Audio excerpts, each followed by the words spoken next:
Money Radio, discussing the business of making and spending money.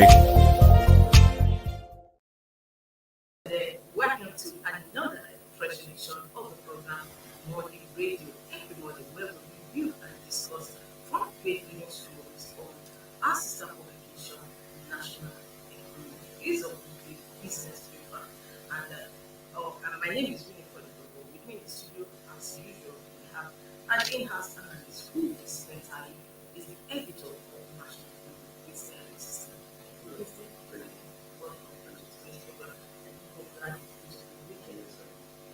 Without wasting much time, let's look at national economy, the paper for review and discussion every month. And the national economy is dealing with this story 40 after 43 years, Wilderness Administration complete 4 trillion naira at Jakarta State Complex. After 43 years, Wilderness Administration completes 4 trillion naira at Jakarta Steel Complex. That's a question for, as some people will say, question for the gods, but in this case, it's a question for the president-elect Bola Ahmed Tinubu, who will be sworn in May 29th. He's going to take the saddle of leadership of Nigeria. After 43 years, Witness Administration completes 4 trillion naira at Jakarta Steel Complex. That's the story. Of course, you can also see a whole picture of the rolling names of Jakarta Steel Complex. And insert is a picture of President-elect Bola Ahmed Tinubu. That's not only the news story today on national economy. We also have other stories as well. Let's just take a look at some of the stories we have on the cover and even some of the inside pages where we'll come back to the cover story to throw more light on it. Beneath the picture on the cover, we have why Innovation Hub fails and how to keep it from failing. Why Innovation Hub fails and how to keep it from failing. $35 trillion global energy transition investments. Nigeria's funding gap. $35 trillion global energy transition investments. Nigeria's funding gap, and we have on the strip rising interest rates amidst unabated inflation. Rising interest rates amidst unabated inflation. This story is on page 15 of the National Economy. Of course, that is a nice read. For more of the stories, you always have to log on to the website of National Economy to see more. And we have inside stories. Rising their profile strength infrastructure funding. Nigerian gains for 5.4 billion naira yearly from reduced vessels waiting time. But before we see more on that national economy, let's go back to the leading story. After 43 years, the next administration completes 4 trillion naira at Jakarta Steel Complex. I'll throw the question back to you. Okay, that's What's your perspective? yes, it's for the government administration. And for the story today, we got to know that there were over 500 trillion naira has been splashed to revive the steel complex. But where are we now, presently? The government administration for economic Yes. of course, it's all because if you remember way back in 2008, when the Short President Maria cancelled that concession arrangement with the Indian Firm Global Steel. Obasanjo concession into that Indian Firm Global Steel company. And but when the Yar'Adua administration came, they found that the agreement was somehow flawed. It wasn't favorable But is it that to us. okay? It wasn't favorable to us because there were reports then that the concession to the son, Obasanjo's son, also has was also shared part of the pie. We don't know how true it is. No, it may not be true because Global Steel is was supposed to like take over the complex, run it for some years. There's a sharing formula agreement, how they will be remitting funds and all those things. But then when the Yar'Adua administration came on board, they felt they should refuse that arrangement. And at the end of the day, it was discovered that actually it wasn't favorable to Nigeria. So they cancelled it. What the global steel company did was to sue Nigerian government. So for the next 12 years, that case was in court. You know, that brings me to, sorry to interrupt this question that is bothering my mind from what you just said now.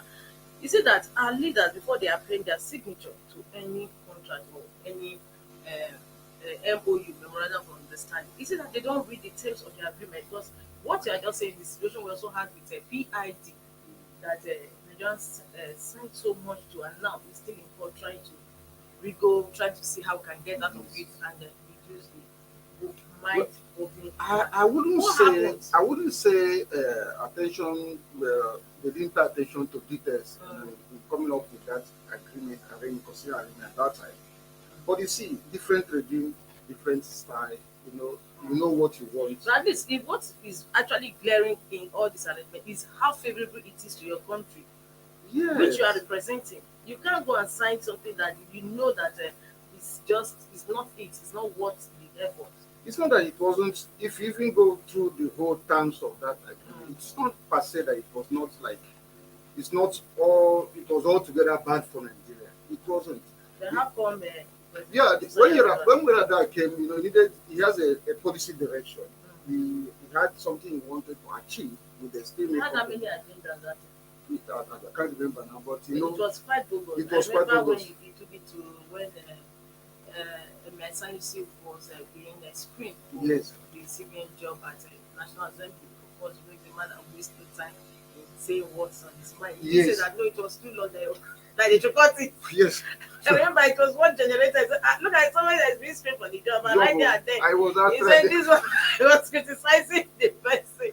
You don't know the agenda is too much that Yes. it can be just Yes. morphed into about 6 or so. Yeah. So that is just it. I just want you to Yes, I check think like because that's what I think that's what that was even what Yar'Adua wanted to achieve by that. Let's kind of see how we can kind of reduce this, make it more action prone than anything.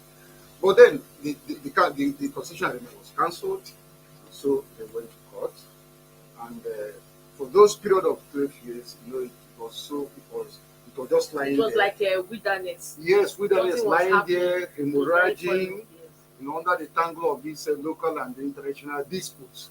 Yes. So until the Buhari regime came on board and felt they should. No, until Buhari, what Then happened was to Jonathan. whatever happened to Jonathan's? Yeah, when Jonathan came also, Jonathan also was keen on seeing that this thing was up and running. But one thing with litigations, when a case is in court and it's taking that long, it's quite long. Jonathan did 4 years, couldn't complete 5 years. 5 years, sorry, couldn't complete the normal second term. It was 2015, he lost to Buhari. Yes. So who knows if he had, had his second term, he would have also been able to do more because these things they are legal issues.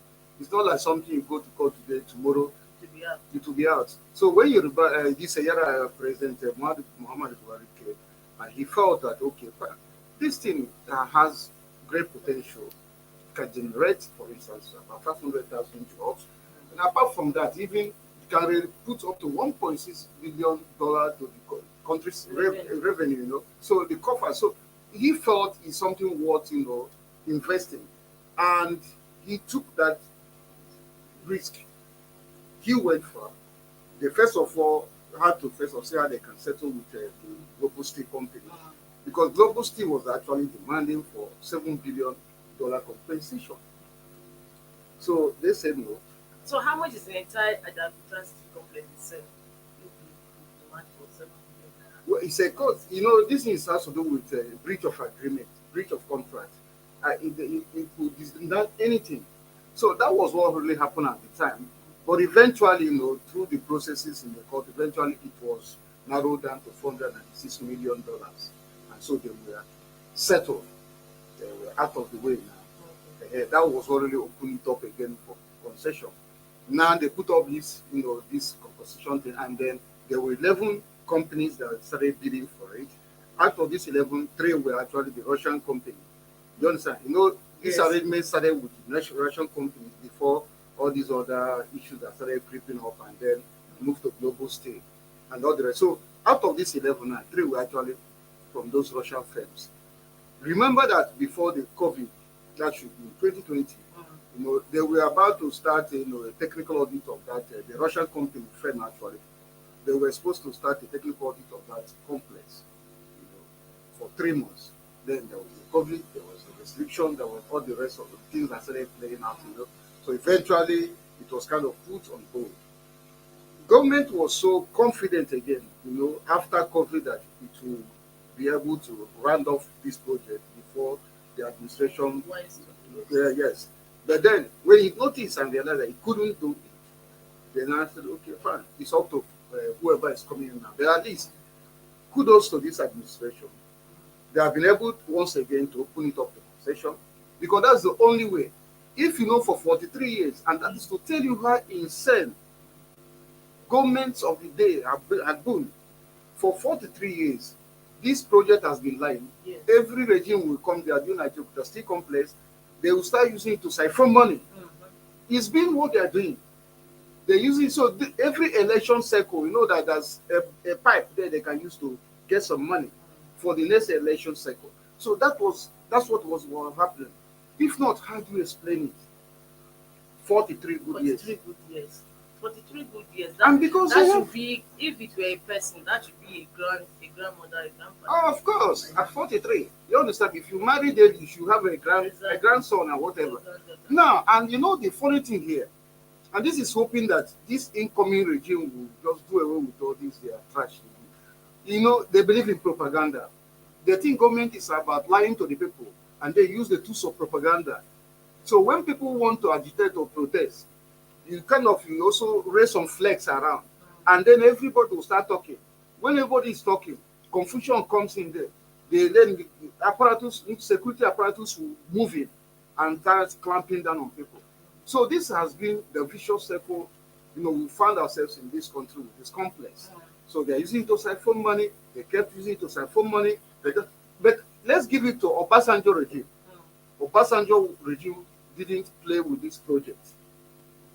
Never.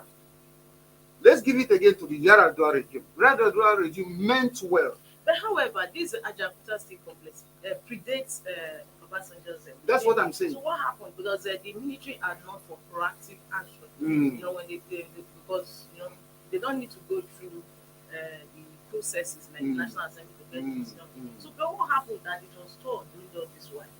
The problem is that remember the IBB time, Yes, and Abacha.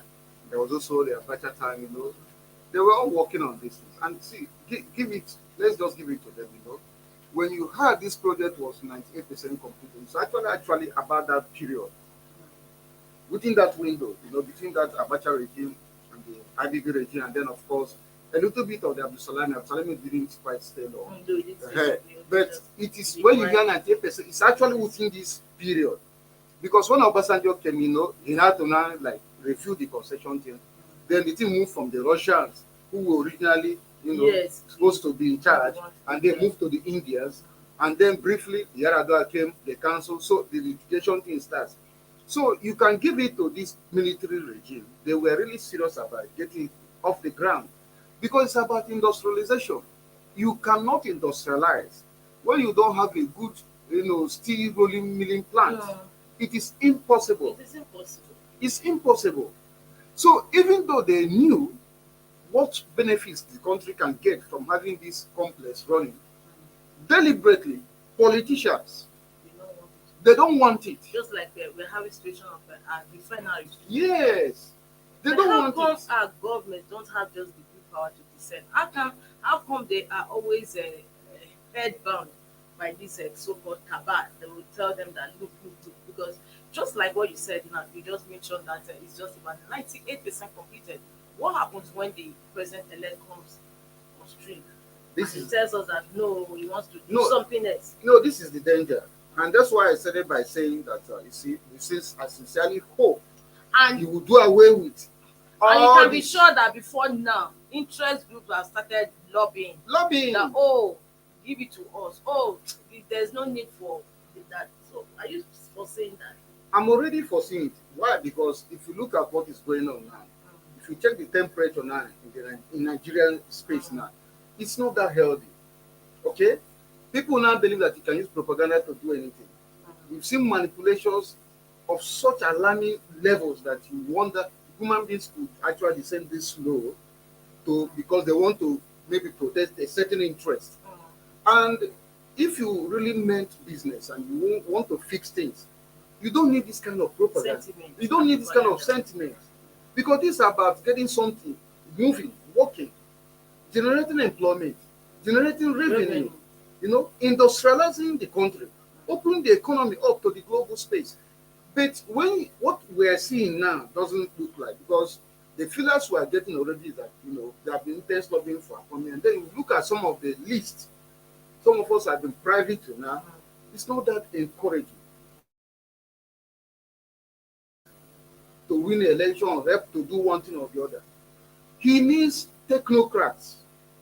If these things must work. Yes, but that is what during the campaign, what played that in his favor, because many people find that when he was governor of Lagos State, he used technocrats to bring development or rather to update development in the city of Lagos. So now we are talking about, we are still on this agenda, that's the complex. He's a revenue spinner, and there's no doubt for the government. Yes. So what are we going to see? Because it has been in doldrums for the past 43 years. The good news is that while Russia has been at war with Ukraine, I don't think the company, because right now the Russian economy is actually stifled, it's choking. So most of those firms now are eager to actually move out of Russia, go to some other environment, continue their business, make some money, remit some income back home. So the Russian firm, per se, they are ready. They are ready. And they don't want to do the way we do things here. They want to do. And this Ajaokuta complex, just like we just talked about, and just like we have it, the Lekki Yes, seaport. yes. It doesn't just come along. It will also need a train that will service it. Train that will take some of these steel to maybe places like Calabar, where you have aluminium, cementing company, and all those stuff. So you have really need train to. Yeah, that is why so they are connecting. They are connected because if you look at this regime, this train rail network project, yes, railway. It will also help. And if you've been to Ajaokuta, you notice that all those rail tracks are already there. You see rail tracks. They're all there. Those things are there. It's just wicked people. It's just satanic people, agents of darkness who don't want this country to see any light. Those things are there. If you go there, this French firm Fujiro, they're still. I think I saw the office there. Those things are still there. But you know the way it works. I'm not going to use my money to complete a job that's still complex. You're not going to use your money because you see, up until the concession thing, they just felt. And it also may interest you to know that all this while that the Ajaokuta steel has not been working. Yes. And just like the refineries too, the workers have been paid. I knew somebody that works there. Yeah, because entitlements and all those stuff. Yeah, because the place has to one way or the other. They have to keep it running. You can't just close it. And if you when we went there, that should be around 2000 and about that 2008, and you'll be wondering, we saw people working there. 98% completed at the time, and then this supervising minister of steel, this late Demore, what's the name of that? Okay. Who was there? Somebody Demore? No, he's late now anyway. He was even questioning.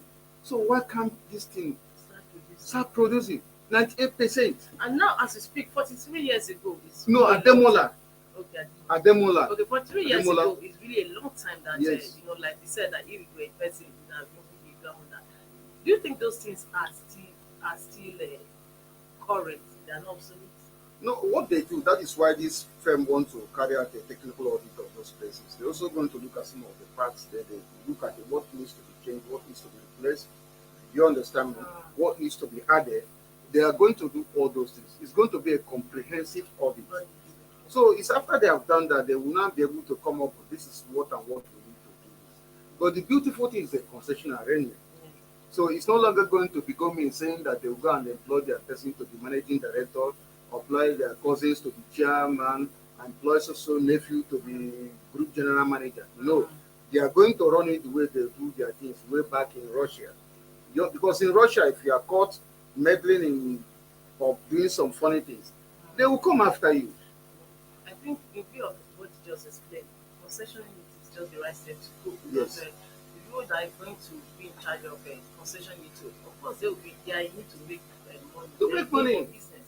So there's no time for cutting corners. Yes. So at the end of the day, what are you envisaging? Well, if we are to go by what Asiwaju said, you know, during his campaign, he also did mention something about Ajaokuta. And if we are to take him by his word, so we expect that this thing within the next 7-8 months, that place should be up and running. Because a technical audit, even if you came into this studio and you wanted to buy some things, and these things are already 98% finished products, you know that you just needed a little to complete it, just 2%. You're not going to even spend much to complete it before you hit the ground running to start generating profit. So this is what they are eager to do right now. So it's not going to be as usual, maybe you go and appoint a certain minister of steel, because that has always been the problem. It is politicians that are killing that place. And until we get away from this mentality of getting a politician to be a minister of steel, because he gets to that place, the next thing he's thinking of is election, where he will either contest for governorship. So from the moment they are sworn, they took out of office there, they will begin to save money, steal, corner money. What happened in aviation shouldn't be happening here. Remember, there was a certain minister who was also lamenting how a certain minister of aviation was collected 2 billion naira to, for Port Harcourt runway, and he never did that. He never executed that project, and he left with that money. He felt it's not answerable to anybody. These are the things that have been crippling that sector. Things have got to change. Things have got to change. So we can't get this kind of thing playing out in the this steel sector. We have to get somebody who really understood how these things work. Don't allow the Russians to do their thing. Don't interfere. Let them run it, because they're there to make money. Yes. Let them run it. No interference. Don't go and throw spanners somewhere so that you can see if things will go wrong. Take it away from the hands of politicians. Politicians are responsible for where we are today, why this country has not moved forward. So thank you so much for that. That's the cover story on the national economy today. We just have a discussion on that. For more on the stories, you can also log on to the website. And just before we go, there are also interesting stories within inside the paper as well. We have the editorial. The editorial says, rethinking the path to sustained GDP growth. Rethinking the path to sustained GDP growth. That is the editorial on the paper. And of course, we also have other stories as well. We have rising debt profile shrinks infrastructure funding. Rising debt profile shrinks infrastructure funding. Nigerian gains 5.4 billion naira yearly from reduced vessels waiting time. Dangote lists 300 billion naira series 1 and 2 bonds on Nigerian exchange FMDQ.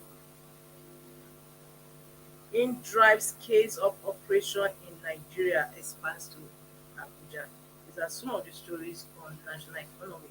And of course, on the back page of the paper, we have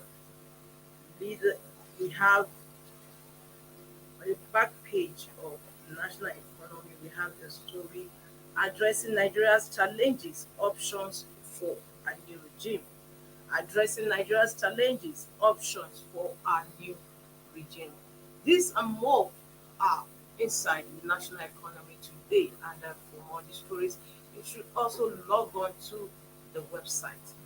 Now, Kingsley, we have come to the end of today's program. Thank you so much for your presence in this program. Viewers, this is where we end today's program. Don't forget, same time next week, Monday, is another session to review and discuss front page leading stories on Nigeria's business newspaper, national economy. My name is Winnie Kwanikwebo.